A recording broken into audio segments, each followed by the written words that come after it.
Aloha, and welcome to another Talking Story, where people share their experiences as it relates to the current state of the world and us on Maui. With stay-at-home or safer-at-home ordinances, quarantining, and social distancing, many of us have been left wondering what staying at home means to the homeless. Today, we speak with Lori Tsuhako, Director of the Department of Housing and Human Concerns and former 32-year social worker. The department's mission is to support and enhance the social well-being of the citizens of Maui County. Let's see what she can tell us about one of our most disadvantaged populations here on Maui during the pandemic. Aloha, Lori. Thank you for joining us today. Thank you for having me. Absolutely. Can you tell me a little bit about what your department focused on prior to COVID-19 in Maui County? Sure. The Department of Housing and Human Concerns mission is to support and enhance the social well-being of Maui County. And so our focus prior to COVID-19 and still during this COVID epidemic is to do the work that our divisions do. So we have 8 divisions in the department. They include our homeless programs division, our grants management division, the Maui County Office on Aging, Kaunoa Senior Services, Immigrant Services Division, the Early Childhood Resource Center, the Volunteer Center, as well as our Housing Division. Wow, and all of those are such important topics, but today we really wanted to focus on the homeless community. And what have you noticed or experienced since COVID-19 coronavirus has hit? I think, personally, I've been struck, and I've actually been really inspired by how in so many ways our community has come together to show compassion for people. I really think the mayor has done an excellent job of sort of putting policies in place to ensure the safety of our community, as well as making sure that the virus doesn't spread any further, and yet taking care of people, in ways that may mean food distribution or access to testing, to mitigate the concerns that are coming up, and always informing people about what's happening so that there's a lessening of anxiety. Mm-hmm. A lot of people feel more anxious when they don't know what's going on, and the thoughts are that your thoughts can get away with you if you're anxious and you don't know what's going on. So I think having the regular sort of updates and guidance from the mayor has been a really effective way of communicating and sort of tamping down the anxieties, and yet not sugarcoating the truth about this virus. And Right. I think that's been a real positive thing. I think we see it a lot. For example, so if the mayor's office has arranged various food drives around the community, and we've had our county staff volunteering to help people during that time and help the distribution of that food. And we've had many people, even with all of the social distancing requirements, raise their hand and say, well, how can I help? Even if I'm stuck at home, if there's something that I can do to help, I want to do that. And to me, that's been the most heartening thing. Mm-hmm. How our community has responded, and we've, for the most part, I think people have tried their very best to adhere to the restrictions and understood the risk to other people and trying to mitigate those risks. So, but it feels good to be part of this community. Agreed. Now more than ever. Yeah. And can you tell me, how does a homeless person stay at home? Between ticketing, closures of parks, beaches, social distancing, what does it all mean to someone who's displaced? It's a challenge, I'm sure, but many people who are living in unsheltered conditions, living on the street or living in empty fields or, on the sides of buildings, have a place that they have established is their place. And sometimes they move for for unknown reasons, so they move from place to place. But the whole idea about social distancing, even for the unsheltered, was about trying to have people sort of remain in the general vicinity of where they would normally be, their comfort zone, so that the homeless outreach agencies can find them easily, can keep in regular contact with them to do what they normally do, Patty, which is to offer them assistance in ending their homelessness. So are you willing today to work on getting housed to end your homelessness? And so that was part of the strategy. The second part of that was guidance that we all received from the Centers for Disease Control, is that their guidance was municipalities shouldn't be disrupting large encampments. So if we had an encampment of 20 or more people, for example, who are living in an area, CDC recommended we not disrupt that encampment, because then people would from that encampment would be scared, and if there were an outbreak in that encampment, it would be more difficult to trace all the people who live there. So, that's guidance that went out across the country about large encampments. And on Maui, we have very few encampments that meet that criteria. There's pockets of people, but not one super large encampment of 20 or more people living in close quarters.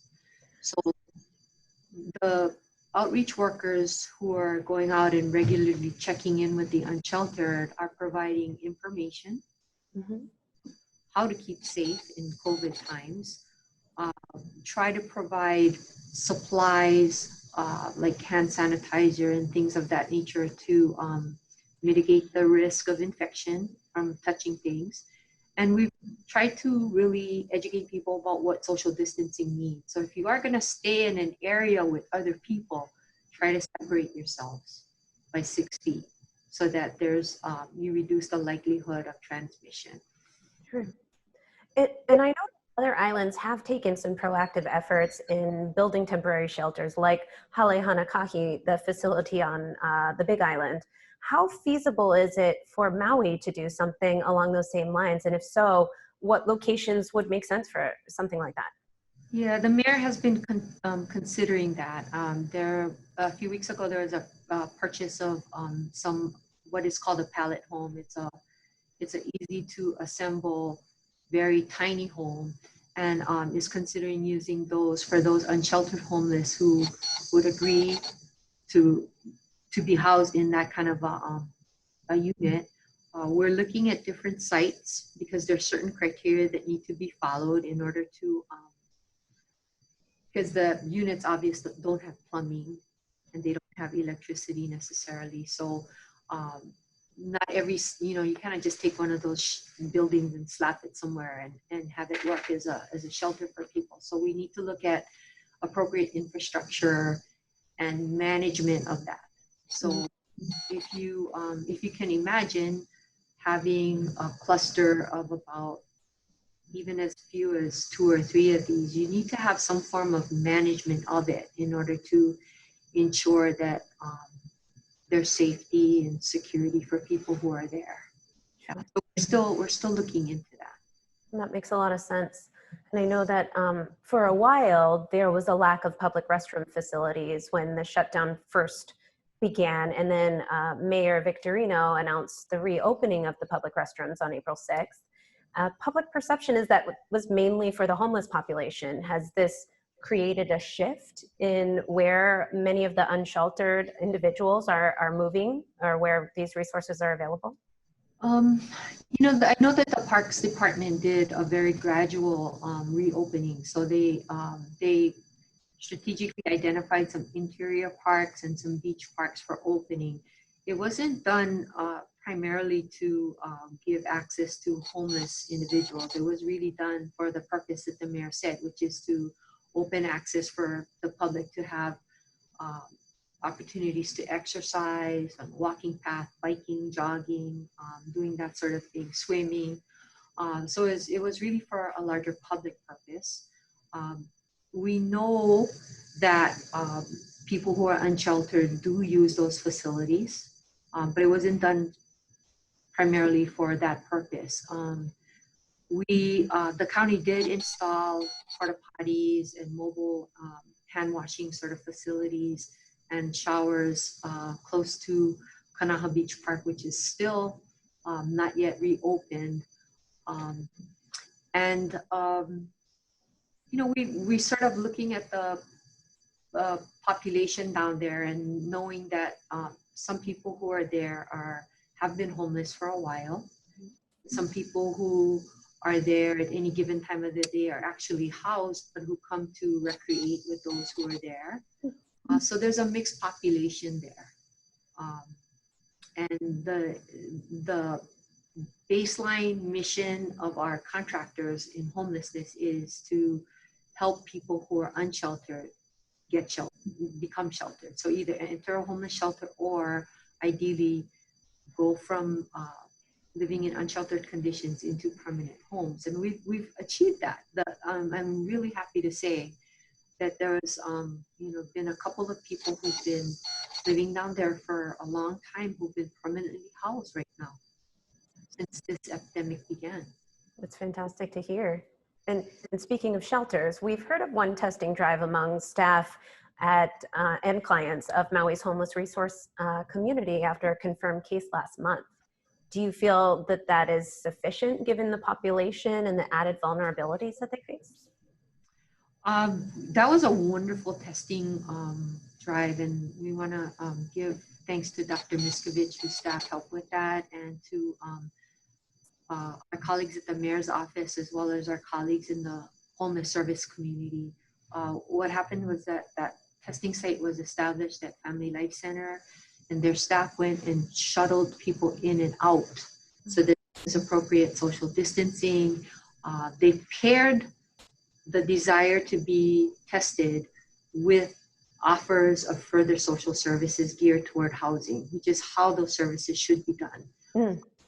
Testing was also done at Kahaleakeola, and I think that everybody who requested a test was actually tested that day, including the unsheltered homeless, homeless who are in shelters, as well as staff who work with those folks.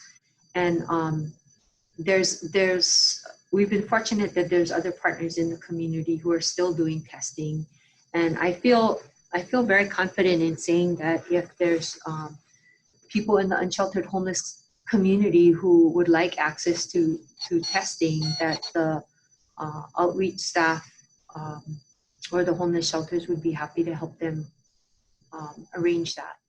And that's a great message to get out there. Thank you for sharing that. The state correctional facilities have been releasing prisoners early to reduce overcrowding and potential health issues due to COVID-19. Have you seen an increase in the homeless population from these new policies? I haven't personally, Patty, but the department has been working with folks based on Oahu who are working on larger reintegration projects. So to safely reintegrate formerly incarcerated people back into the community, and ensuring that when they're released early from public safety, that they have a cushion of housing to go to. So that population is really vulnerable because they may not always be able to return to family members or friends for housing. Mm-hmm.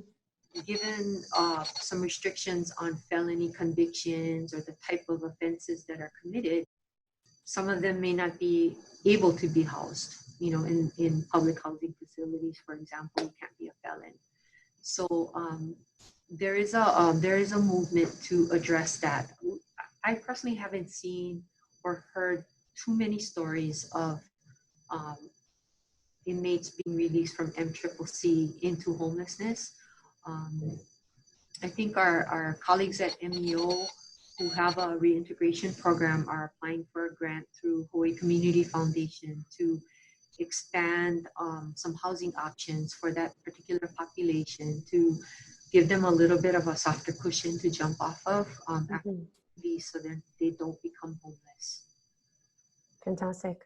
And are there other initiatives that your department is currently working on at this time to support the homeless population on Maui?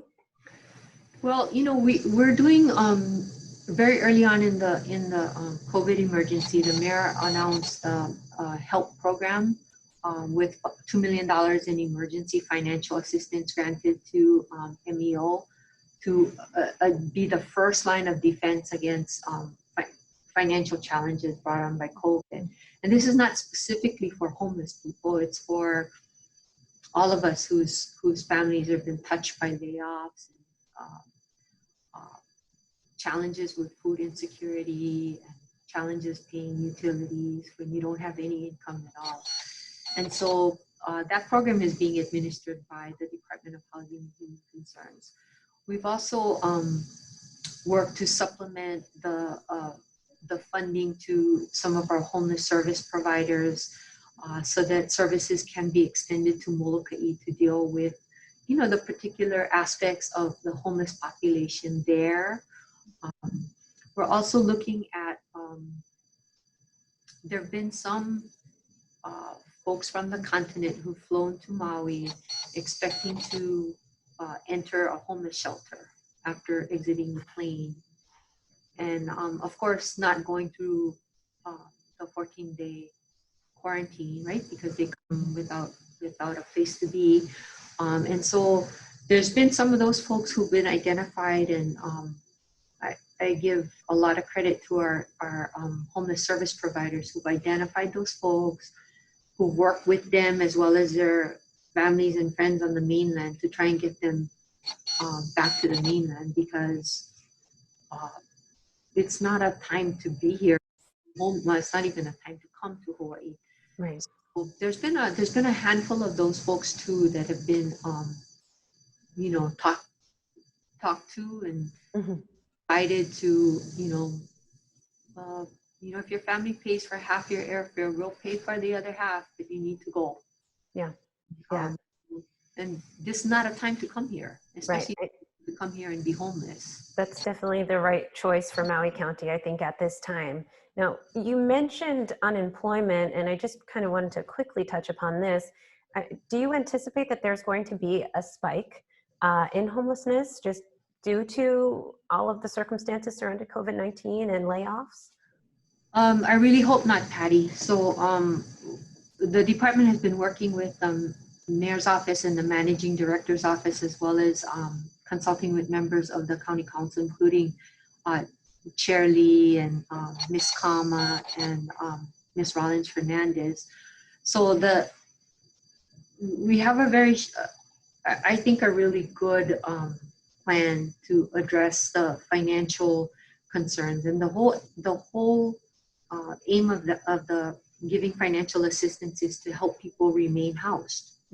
So rather than allowing people to lose their housing because they're not able to pay their rent, it's to provide rental supplements, it's to provide assistance with utilities, to keep those families, who would, but for this emergency, would be fine on their own, enough money to pay their rent, pay their utilities, keep their families fed.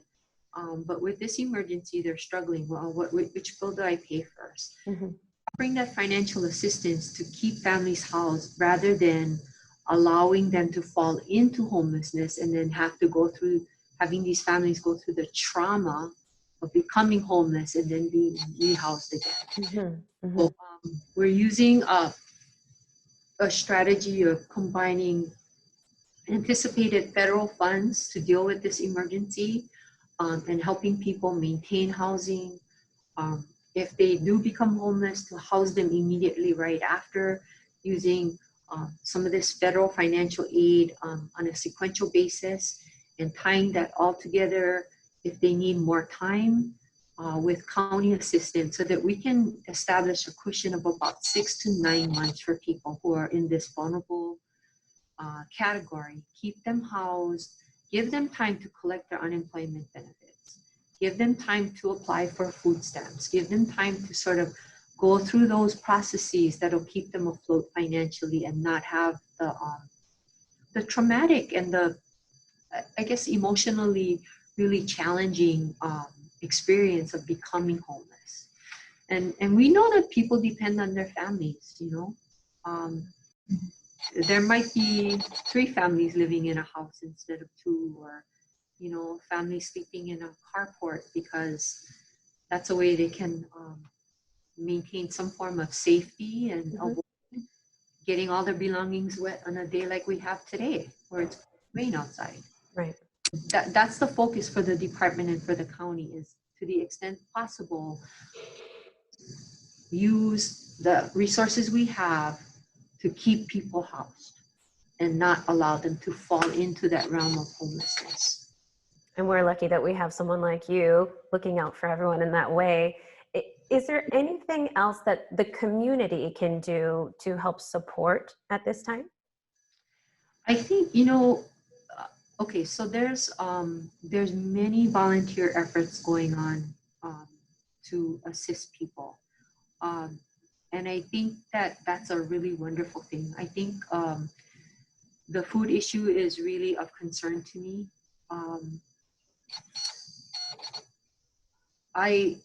It breaks my heart to think that there are families who don't have enough food. Likewise. Yeah. So I think if people have resources to share and can help agencies like the food bank or Feed My Sheep buy food so that they can help distribute it to people who really need it, that really counts a lot. We have a lot of nonprofit partners who are trying to help. I think, specifically in terms of the homeless, I really want people to focus on housing as a really fundamental solution to homelessness. And one of the I think offshoots of this crisis has been that many people who've lived in unsheltered conditions for a long time, and who now understand the danger of this virus, and they don't want to be sick, and they understand that the way they're living might make them more susceptible to this, are saying to the agencies who've been reaching out for years to them, right? Come on, let's, you want to work on your housing plan? Let's go work on your housing plan. And I think more recently we've had more people say, okay, I'm willing to do that. And So maybe a little bit of a silver lining that, people are accepting the assistance that's actually out there for them at this time. Yes, and it's important for other people to know that, it's not a fantasy. When the offer of, I can help you get housed is not a lie. It's not a fantasy. It's like it really does come true. It's come true for people who are living down there on a mala place by Kanaha.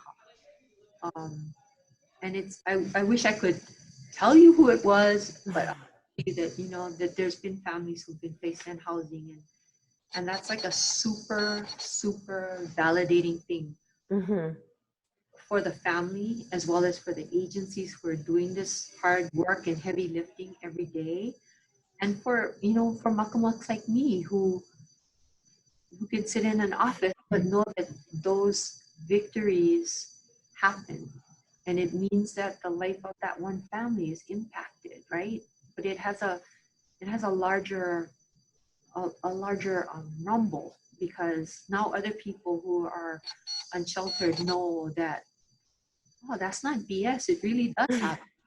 There are success stories out there. Yeah, it's a good thing. It really is a good thing. Yeah. Yeah. Well, so I'm grateful for those heroes who do that hard work every day. Well, mahalo to you, Lori, to them, and to the Department of Housing and Human Concerns for the work that you're doing in the community, for risking your own health and safety, and for sharing your stories with us today. We really appreciate having you. Thank you, Patty. Take care. Absolutely. Healthy. And thank you all for joining us. You can find more up-to-date information in our next Talking Story feature on MauiNow.com. Until then, I'm Patty Lee, and we'll see you next time. Aloha.